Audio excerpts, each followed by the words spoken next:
What is up, everyone, and welcome back to episode 2 of Tilt Talk. I am Bailey Kennedy, and alongside me is Miller Veach once again. Miller,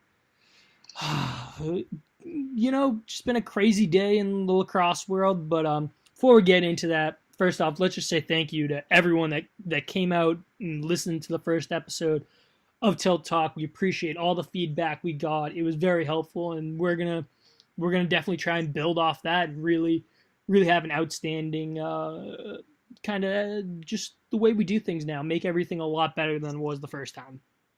Yeah, because this entire thing is for the fans. It's for the sport. It has nothing to do with us. We're here for you guys, and we appreciate every bit of feedback, the comments you give, all of that. So thank you for everything. All right, so let's dive right into everything. Today's August 28th. Sorry, that sounded like 20th, but it's August 28th. This is supposed to be a huge day for Major League Lacrosse. You know, it's the first official day of the offseason. It's the first day people can register for Player Movement. And, everyone's all excited about that because, Player Movement's only in its second year. It's a big deal. And that's not our first story we're leading in with. No, Why would we be leading in with something that big? But, let's just talk about it. The MLL had a data breach, as they're calling it. And in this data breach, essentially an email was sent out with current players and past players, pretty much everyone that's available in the MLL player pool, but it also contains past players.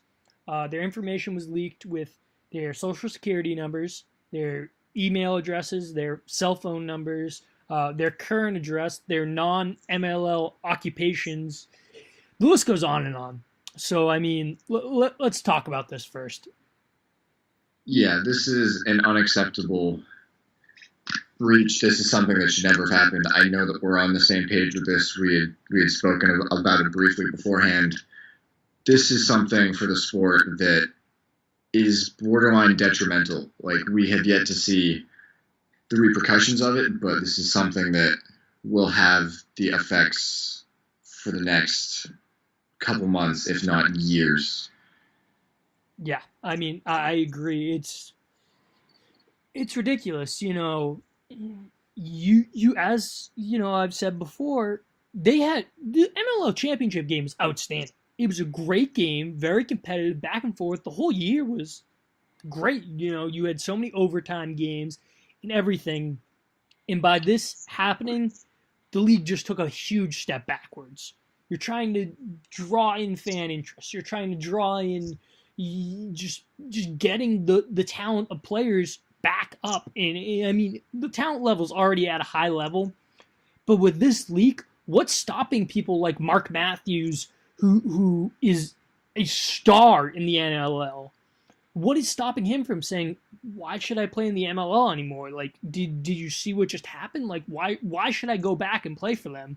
There are so many talented guys. Randy Stotts could say, why should I go back? Lyle Thompson could say, I would be shocked if Lyle Thompson didn't come back, but he could. Anyone that plays in the NLL theoretically could say, after this incident, why should I come back and play in the MLL? And if that happens, the MLL has no one to blame but themselves. It's absolutely ridiculous. I think the MLL, with the new commissioner in, they need to clear house. I know there are some great people there, but after what just happened, this is unacceptable.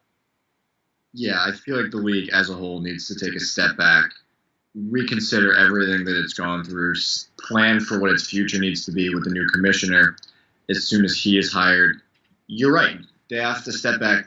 They have to clean house. They have to see what they have, evaluate it, and move forward from there. And if that means cutting everyone and starting from scratch, I wouldn't be entirely against that, because this is something, as we just said, it shouldn't have happened in the first place, and it's their own fault. It should never happen.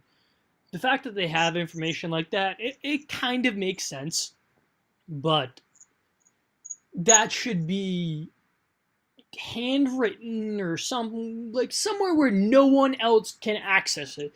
I mean, because you know, anything that you put on the internet, there are hacks out there. People can hack in and do that. You know, I feel like with that deep of personal information, it should be put somewhere where no one can see that, can access that kind of information. It should be far away from anyone ever being able to grab it. Yeah, like this is stuff that the players trust with the league. This is something that should be kept under lock and key and should not be readily available for anyone besides, I feel, one person in the league, in the office, that just keeps basic record of it. Yeah, no, I agree with that statement. I know we could go on for hours about just this whole thing. I think the MLL, as we've said, you know, really needs to take a step back now and just think about what's happening, because they're under huge scrutiny right now. The players are pissed off about this. The media is like, how does this happen? Like, I mean, this is just not a good look right now for the MLL. They got to fix it. But let's move on to the second biggest story of August 28th in the MLL, which is they announced the players who are officially eligible for player movement.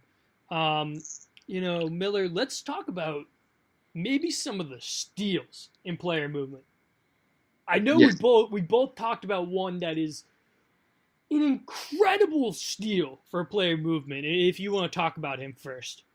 Yeah, I'll just start off. After his incredible season, Chris Bockwit of the Blaze is basically free at this point. Yeah, he's literally free. I mean, I know I texted you about this a couple days ago, because with Sideline Swap, you know, Chris Bockwit has an account on Sideline Swap, and he put up his Atlanta Blaze helmet, and I was like, oh, that's weird, and he was willing to give it to the cheapest offer, or the highest offer. My apologies, Chris. I don't want to make you seem like a cheap guy, but no, the highest bidder, and I was like, that's kind of weird to give up, you know, an S for kind of nothing. And I mean, I know most of the guys, you're not getting a new helmet every year. And so I texted you and I said, Chris Bockwit put up his Blaze helmet online. Something's got to be up there. Yeah, and now to see him practically free, there's no compensation that needs to be given for him after the season that he just gave the Blaze, that's quite a shocker. And, like, I expect to see him move by far within the month. Like, I can't see him staying with the Blaze for long. Yeah, I mean, we talked about it. He was unbelievable this year. He had 22 goals and 6 assists. Like, that's solid. I mean, my prediction is his whole family plays for the Outlaws. I mean, Mike, his brother Mike.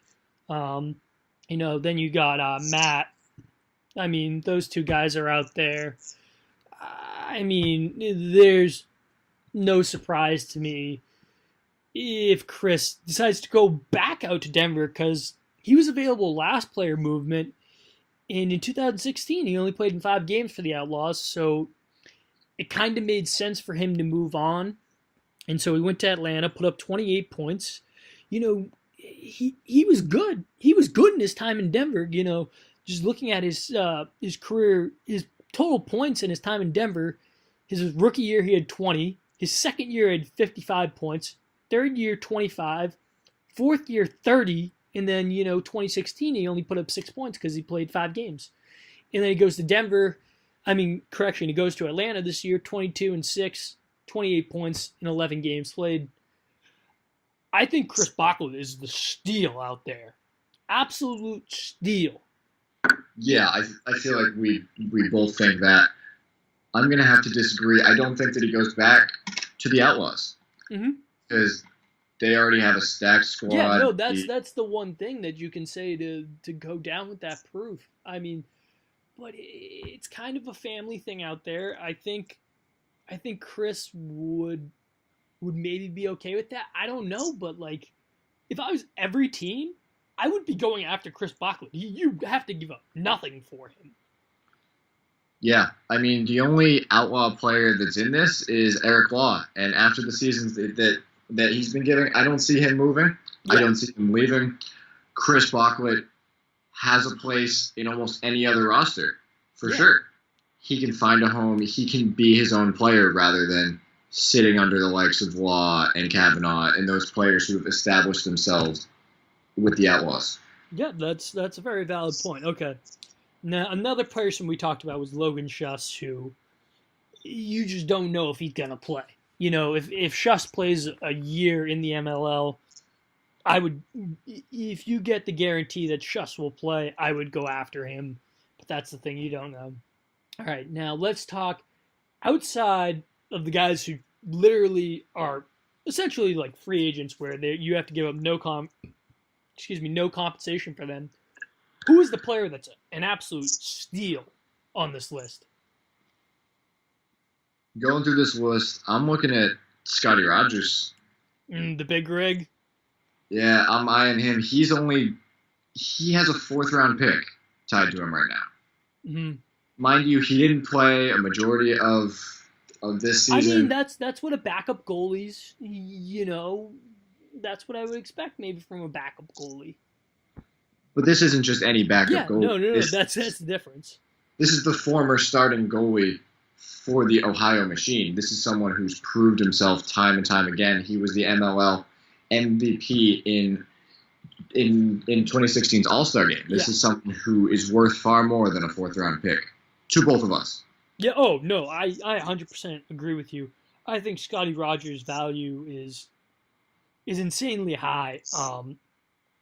I think if you're a team that needs a goalie, so I'm looking at Boston, Chesapeake. I think those are the two really big teams. Maybe Charlotte. Yeah, it was safe for Charlotte in there. Yeah, throw Charlotte in there. I think those three teams. If I'm those three organizations, I have no problem giving up a fourth round pick for the big rig. In the two teams that you really push for, it's got to be Chesapeake. You know, your goalie struggled this year. I mean, Phipps and Amato combined weren't even over 50%. You know, you look at the Cannons, Tyler Fiorito, from what we've heard, is retired. He's gone. So, I mean, Jack Murphy right now is your guy. And Murphy was solid in his playing time this year, but I don't know if he's your goalie of the future. I think bringing in Scotty Rogers would be huge. Because I think Chesapeake could go with Nico Amato, because Nico Amato did look good at times when he played. Yeah, he certainly had his moments where he stepped up, but he just couldn't provide that consistent performance that I feel like most teams find vital during the MLL season, where these offensive units can just hammer the net, and you need someone that can stand in there and take that. Yeah, no, I absolutely agree. I think he'd be another great. He would be a great addition. My pick right now, if he has to, all these players have to file for a player. Like, they have to fill out paperwork that says, I want to be in player movement. You know, they still have to do that. So who knows if Scotty Rogers fills out the paperwork? Maybe he's fine with being the backup in Ohio. I would be shocked if he didn't. You know, I think every player that's in player movement or who's eligible for player movement should register. You know, see what teams are out there, what you're getting for, you know, what teams are interested in you, because you never know, somewhere you could go and be a star. Oh no, I'm completely with you on that. I don't feel like Rogers needs to move, but I feel like it's definitely worth filing for that and just seeing the offers you get. Yeah, I mean, now let's talk about some of the guys out there that have first round compensation. If any team picks them up, you know, the team that if another team signs them, that team has to give up a first round pick for them. And there is a couple big names that that are worthy of that first round pick, and they are Tucker Durkin. Yeah, definitely the guys who are first round values, are all studs. Tucker Durkin, he was Defensive Player of the Year. John Galloway had a great year in the net once again for the Rattlers. Eric Law, 52 points on the year. Phenomenal season for Yeah, him. absolutely unbelievable year from him. He was Offensive Player of the Year, correct? 'Cause, I believe so, yeah. yeah, I'm very confident he was. Will Manny, also worth first round pick, and Joel White.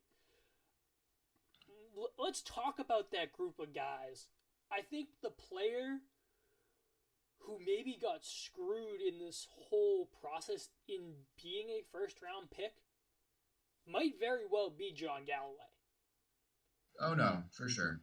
Because, you look at it this time last year, I think everyone made the prediction he was going to go to launch. It made sense. He was the coach at Jacksonville.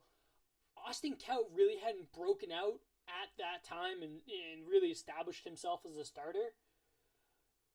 And I think now that, Galloway's still unbelievable, but I think that first round pick, the Cannons need a goalie, the Bayhawks need a goalie. We talked about how the Hounds need a goalie. We don't know where Rochester's gonna be. I think this is the biggest question mark, and I think, is it worth getting a player like John Galloway, who's outstanding? Like, don't get. I feel like this is sounding very negative. He's an outstanding goalkeeper. Like, any team should want him. But I think the fact that, there's not really a team in Florida, I think the place that he would be willing to go to would be Charlotte because it's close enough to Jacksonville. No, I'm certainly with you on that. But would Charlotte be willing to give up the third overall pick for John Galloway? That's the key question. That's the big question. No, you're right. And I'm also just like scanning the list. It's also a matter of if the team that he's with will still be the same, will still look the same next season. Because I'm scrolling down, Crotty's on the list, Denoff, Boltis, like most of their whole team, the whole yeah. Rattlers team that's eligible, I think every single one of them will declare. Like, it makes sense. Like, this happened last year. Last year, they didn't know if they were going to be in Rochester, and I think with that same situation coming up this year, I think it makes sense once again for all of them to declare. And once they make an announcement like what's going to happen with the team, that's when they will make up their minds. But I think if they stay put in Rochester, so will John Galloway. No, for sure. But I also feel like he definitely needs the possibility of movement. I feel like just for him as a player, because Rochester, as good a team they are, they've been falling short in the playoffs in just the regular season. They're not making the wins they should. And I feel like he wants to succeed at the highest level, so he's going to look for the best chance for him to do that. Yeah, and Galloway literally succeeded at every level before that. He won a couple national titles at Syracuse as the starting goalie.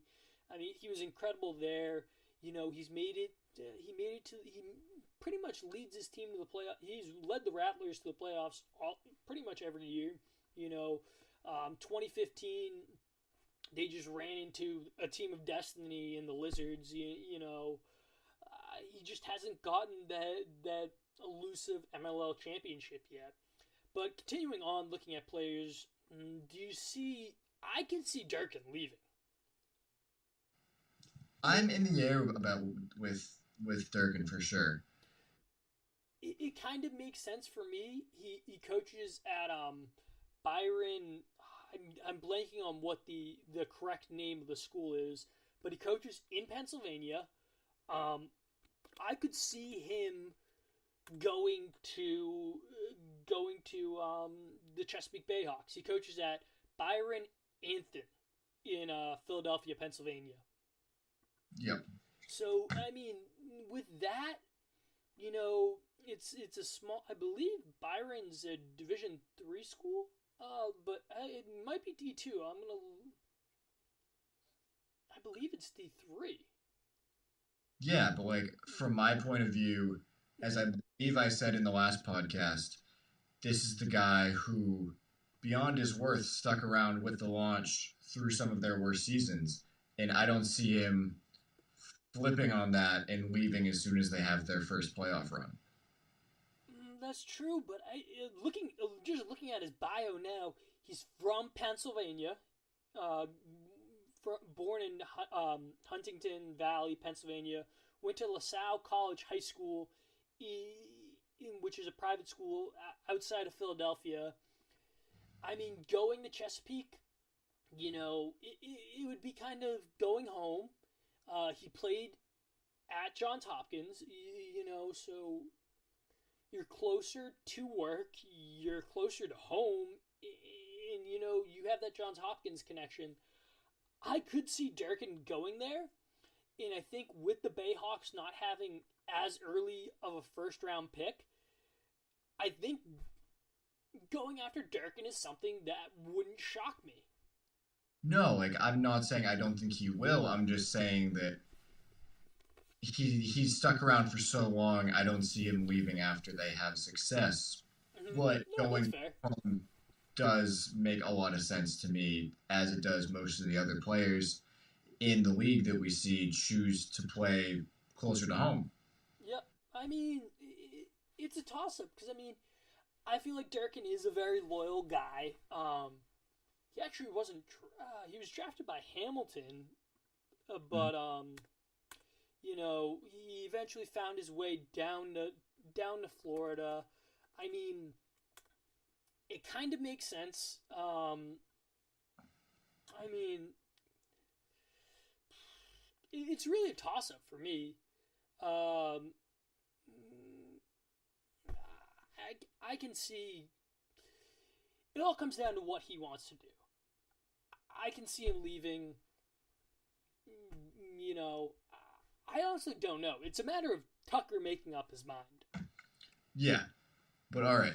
Moving down the list, one, we both think that Eric Law is going to Yeah, stay. there's he he went to Denver. Yeah, he's not leaving. Like Now, I could what put are your money on it. thoughts? All right. What are your thoughts on Will Manny? Now, Will Manny is very interesting. I kind of talked about this in the first episode. There's so many places that Will could go, but let me cross off one that he's definitely. Let me just say it. Boston. He won't even probably return your phone call. If you called him and say, "Hey, Will, we're looking to maybe get you back," I'm sure the first thing he does is click ignore. He won't take your phone call. I don't think the Cannons. If you take Manny, like, you got to find another first round pick to trade because you are not giving up the first round pick for Will Manny. I love Will. Think he's a very talented player. But if the Cannons do this, if they give away the number one pick for like a Will Manny, I don't even know how the world of lacrosse will react. But I can tell you he's not going back to Boston. I think it's really New York. I think Ohio. I mean, Ohio's a hot take, but I think it could be Ohio because, on his coaching staff is Marcus Holman. But right now, my dark horse and a team that I think would welcome him with open arms is the Atlanta Blaze. Oh, I'm agreeing with you, but I'm also gonna take a step back and say that he is from New York. Yeah, no, that's fair. I feel like he did just find his place this year amongst all of these stars on this incredible New York team. But you're right, he would be an immediate star because most of their team, as we've stated before and have just talked about generally, plays in the NLL and cannot be there for the entire season. Yeah, wait, no, let me just give you a way that they get a first round pick. Because I mean, right now I believe they own this. Do they? Let me look at it. I think they finished with the second worst record in the league. So I think they currently own the second pick. What I Mhm. would do is there's no way that pick is going to the New York Lizards. Absolutely zero. I think if you package Mark Matthews, and maybe Randy Stotts, I would hate to see them give up Randy Stotts, but I think there's some sort of package that they could come to where you trade two guys, you get another first round pick from someone. Maybe you call up Denver and say, hey, we'll give you Mark Matthews. You give us the last pick in the first round. And I think that's a good deal. And then I think they make a strong push for Will Manny. And this is my reason why. Will is great friends with Scott Ratliff. Great friends with Scott Ratliff. They were former teammates in Boston. Adam Gittleman, another former teammate in Boston. They have that good relationship. They've all played before. And Adam Gittleman is on the Utah coaching staff as well. So I think that fit kind of works together. Adam and Will could commute down from Utah to Atlanta for practice. It kind of makes sense in the end. But I get what you're saying. Born and raised in New York, went to St. Anthony's High School in New York. Shout out to St. Anthony's. As I said in the last episode, know a bunch of people who went there. It does make sense, but my hot take is he goes to hot Atlanta. All right, all right. I'll stand with you on that one. Yeah, I think it could be very interesting. And now another player that has first round value, who I think I would love to see him in Atlanta, is Joel White. But I think if they get Will Manny, there's no way that happens. Absolutely zero. I would love if they miss out on Will Manny. A part of me just needs Joel White to go to the Blaze, just for the duo of Scott Ratliff and Joel White. Yeah, because we all know Scott is an incredibly talented offensive player. Started out playing offense and then switched to pull later on. He could be Joel White's like polar opposite.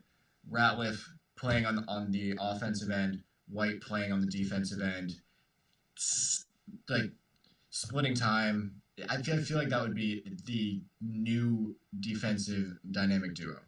I feel like that would be an incredible pick for them. That would be a actually just to have an extreme hot take, like a total game changer for them. That would be something that might even get them playoff worthy if they can then pick up the offensive power to back that up.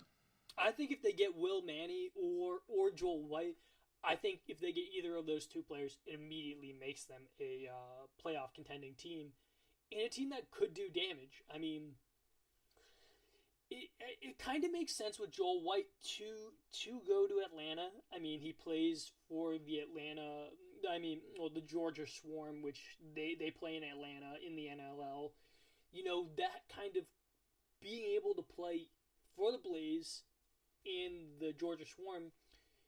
You can move down maybe to Georgia. You stay there. You're able to play in both leagues. Everything becomes a whole lot easier for you. Oh, definitely. All right, now let's take a look at some guys that we both think should have been worth first round pick, but they weren't. And let me just read. I know we both agreed on these guys. One was Brian Karalunas, the other was Mike Manley, and the other one was Steve Waldeck. I mean, do we really have to make a point about the Ohio Machine defense? They were unbelievable this year.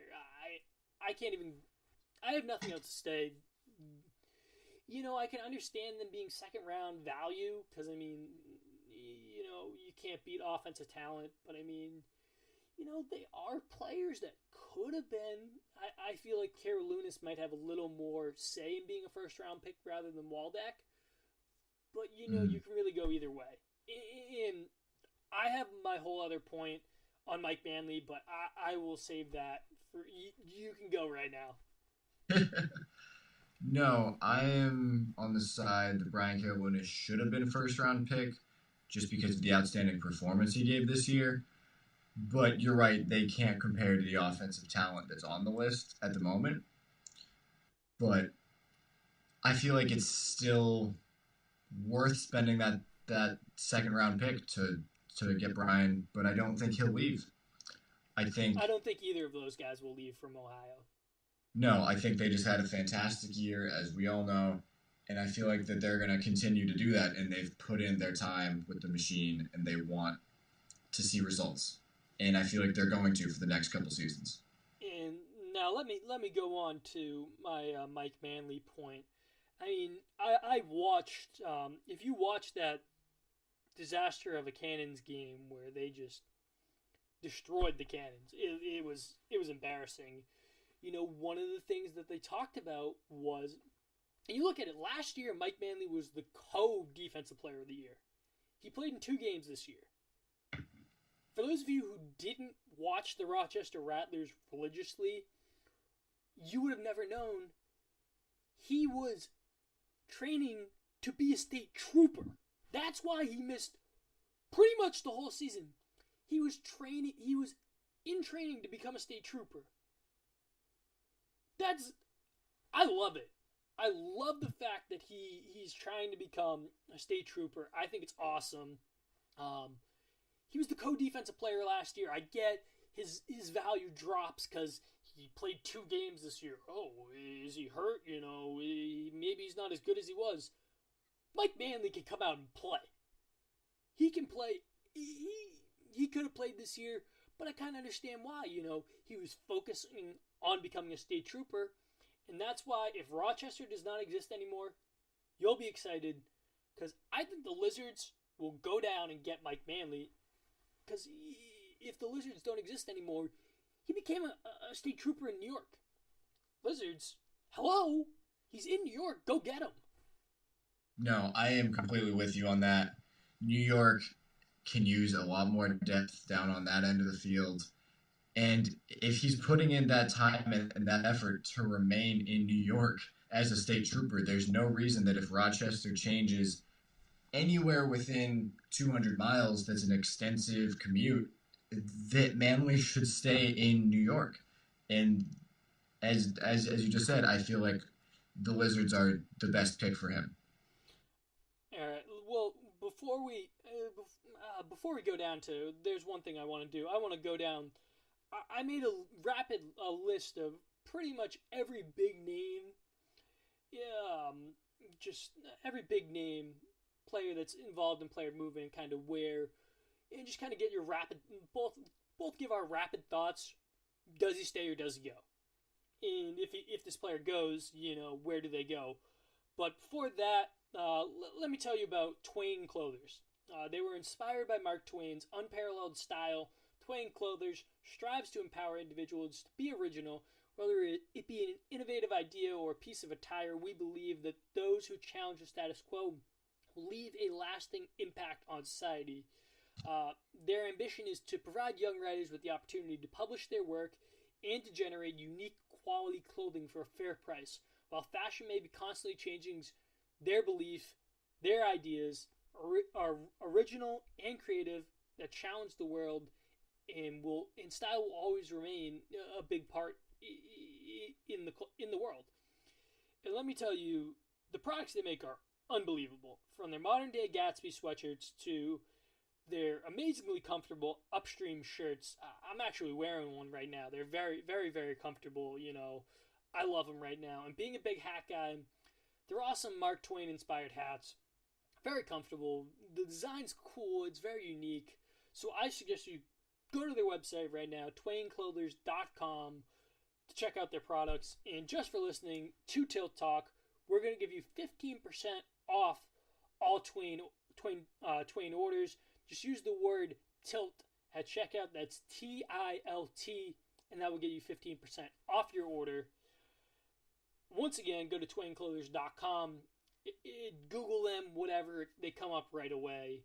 But definitely go check them out. They're amazing. Now let's go back to what we were talking about. I'm going to give you a name and just rapid fire, okay? Drew Adams. I feel like he stays. at least one more season. Okay, I agree with that pick. I would be shocked if he left. Chris Bocklett. We already talked about him. He can definitely leave. Yeah, I have him going to. Jeremy Boltus. Ooh, I'm going with staying. This really depends on if Rochester exists. Yeah, yeah. He's a fourth round compensation pick. Fourth round pick. I mean, he played in a good amount of games this year. You know, he's really only a goal. He only scored 20 goals this year. 20 goals, no assists, 20 points. Depending on what happens with Rochester, that will make up my mind. So we'll say that's to be determined. Kevin Buchanan. I've been in the air on this one since I saw him on the list. I'm gonna say he stays in Boston. Yeah, I can't see him leaving. I think the only way he leaves is if Boston trades him. CJ Costabile. He had a good season. I'm gonna say he stays. This is one that's a big toss up for me. I could see him leaving. You know, he played lacrosse down in North Carolina. You know, it kind of makes sense playing at Duke. I'm really torn on this one. He's from Connecticut though. You know what? I say he stays one more year. Okay, that's fair. Ned Crotty. I think Ned Crotty's another one. You got to find out more about what's going on with Rochester. Yeah, I mean, Karate's from New Jersey, went to school at Duke, actually. Yeah, another Duke guy. He's someone that, depending on where Rochester goes, if they move west, I can see him moving, changing his team. I can definitely see him staying if they move. It's really hard to place because we don't know what the future of Rochester is, but I say he moves. I could see that too. It all depends. All right, next player, Kevin Crowley, midfielder for Charlotte Hounds. I think he's staying. I certainly think that he's staying. He had an unbelievable year for Charlotte, and there's no doubt in my mind. Kyle Denhoff had a good year for the Rattlers. 15 points. He started out the year very hot. I believe he was an all-star. I want to say he was. I thought I remember hearing about him in the all-star game because being a big... I know Kyle Devitt loves his D3 and D2 guys. I thought I remember hearing a tweet from Kyle praising Denhoff, or it might have been Simino that he was praising. I don't know. Either way, I think Denhoff leaves, and my prediction, Denhoff goes to Boston. He's a fifth-round pick. He's a solid midfielder that the Cannons can use. He's from New Hampshire. Makes sense to me. I'm gonna back you up on that one. I just checked it. He was in the All-Star game. That's what I thought so. Yeah, I can see him going to Boston. Tucker Durkin, we already talked about. I say Chesapeake. You say Staying. Okay. Davey Emel from the Boston Cannons. This is one that I am very up in the air on. I've met Davey before. I love him as a player. I think he's unbelievable. I think he stays, but I think if Will Manny goes to Atlanta, I think he maybe follows Will down to Atlanta. I'll support you on that, but I think it needs to be very circumstantial. I feel like the right things need to fall in place for him to go anywhere. Yeah, no, I agree too. John Galloway. I'd say it's up in the air. It all depends. Yeah, I feel like that'll be the case with all of these guys. All right, so we'll just skip over everyone from Rochester. outside, maybe Joel White will make the exception. Matt Gibson stays in New York. Oh, 100%. All right, next player. Let's go Kyle Hartzell. I have to say staying. That's what I'm thinking too. All right, now my boy Josh Hawkins. Ooh, I'm gonna let you start this one off because I want to hear your thoughts on Josh.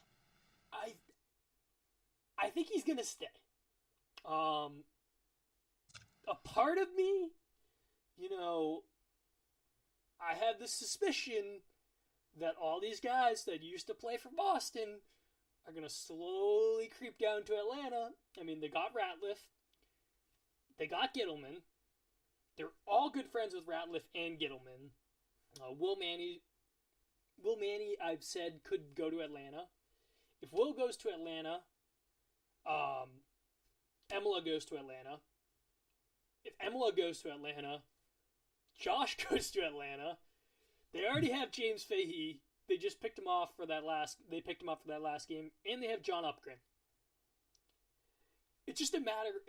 I would be very shocked if Josh left. I think he's kind of the face of the Cannons. Works at LSN too. I'd be shocked if he left, but we might have to work on Josh and get him to make. We'll have his LeBron James decision press conference on Tilt Talk. I'll try and get him on for that. Yeah, which shouldn't be too hard. I know that you already spoke to him. He said that he was interested in joining. I don't think if he would. I don't know if he'd be interested in making his decision on the show. I feel like if not on the show, he'd already announced it, and he'd be willing to talk about it. Yeah, which I'm extremely excited about. But Kara Lunis, we said staying. Will Kashansky, Rochester guy, can't really talk about them. Eric Law, we said staying. Jordan McIntosh, he's a Rochester guy, but I think it's signed, sealed, delivered. He's going to Atlanta.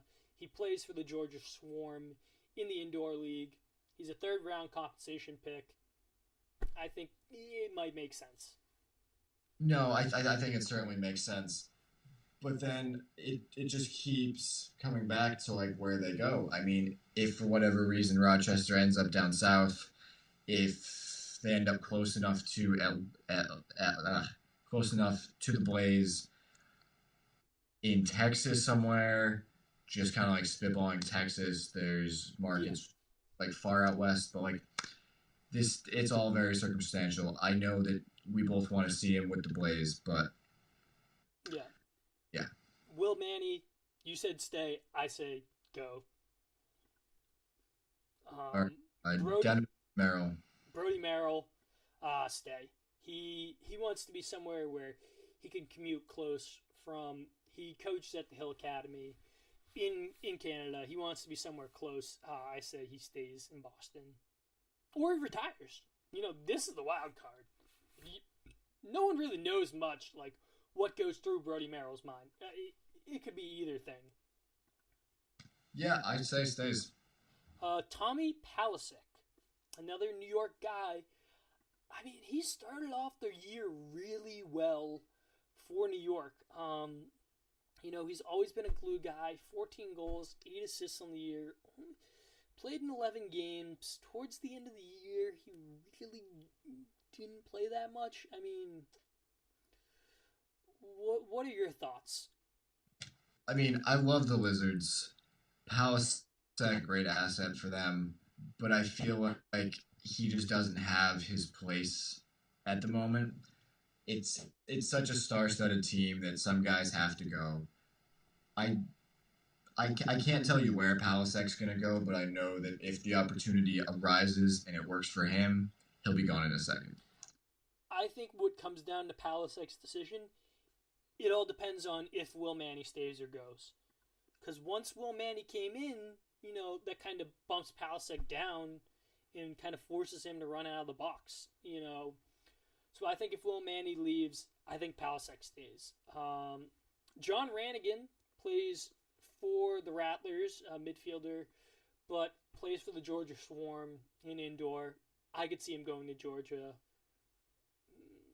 What are your thoughts? Um, I know we keep saying that they're all going to go down, but They can't all go down, but this is theoretically, I think it's a possibility. it's certainly possible. I want to say he stays personally. Yeah, okay. Scotty Rogers, gone. Yeah, I mean that all depends on him. Like I don't think this is something that like he can be lured away if he's set on staying. It all depends on whether he's siding with the team or with himself, because I know he has a great relationship with the team, with Burnlore, with the entire machine crew. But like, it's whether or not he wants that starting spot and he wants to get what he's put into the sport. Yeah, no, I agree. Where do you think he goes if he leaves? We already talked about it. Gun to your head, Charlotte, Chesapeake, Boston, pick. Boston. All right, we're on the same page. I would love to see him in Boston, but in the end, I feel like if he does pick somewhere, he's going to go to Chesapeake. He's from Maryland. He's actually I believe he's the assistant strength coach at Johns Hopkins. Mm-hmm. I'll have to, I'll have to do some deep.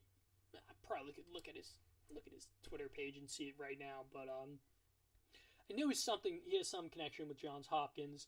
Logan Schuss, I don't know where he goes. He's honestly, if I'm the Blaze, he's worth no value. I believe Schuss plays for the Georgia Swarm. Why not? It's a free player.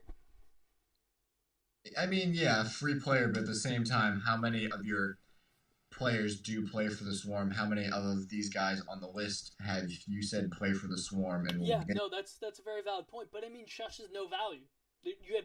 There's literally no risk in bringing Shush in. True, there's absolutely no risk, but there is just the fact that like they're only going to be able to hold 23 players come the end of this. Like Yeah, you that's a very valid point. how many of those guys are going to play for the Swarm and are going to be worth keeping on board for however many games the Swarm let them play. All right, Waldeck. I think we both agreed he's staying in Ohio. Correct. Yep. Joel White. Once again, a toss-up.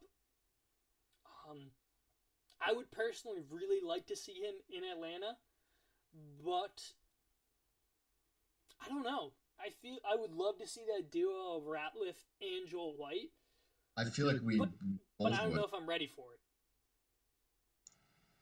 it. Okay. What do you think?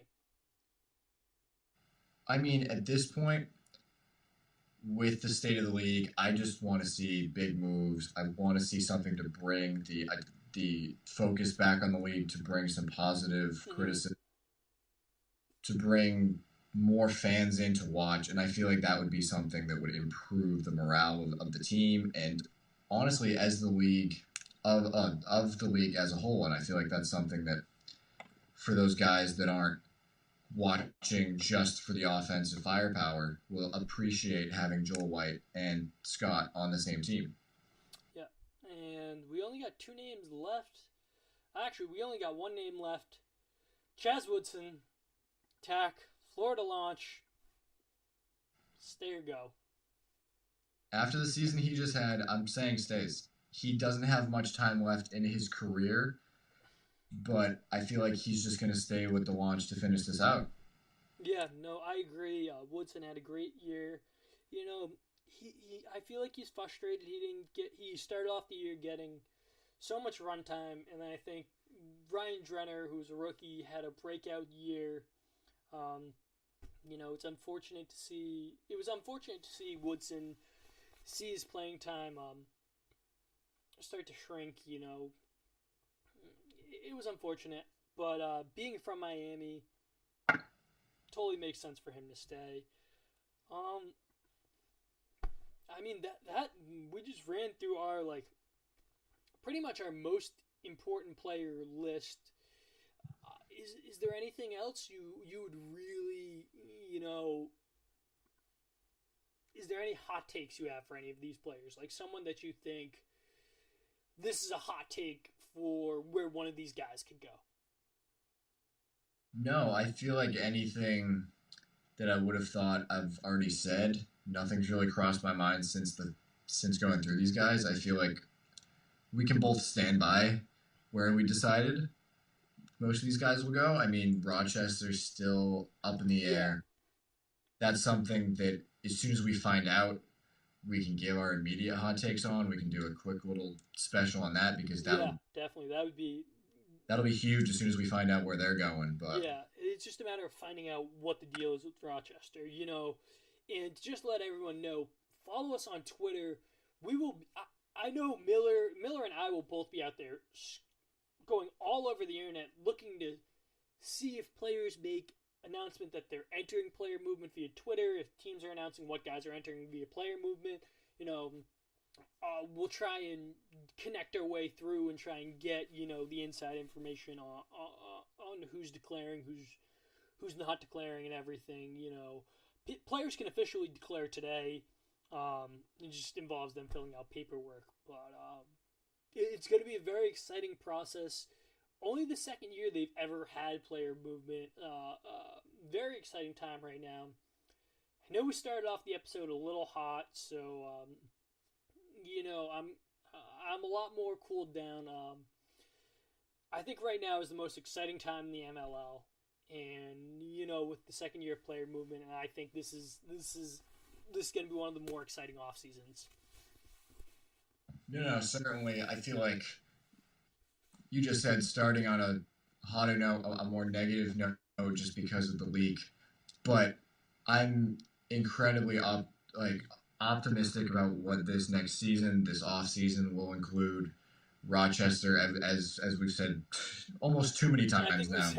It's just we gotta find out. I mean, but we won't find out until there's a new commissioner. Yeah. I mean, we got plenty of more time. Thank you once again for everyone who tuned in to episode 2 of Tilt Talk. Please like, comment, subscribe, tweet at us with ideas.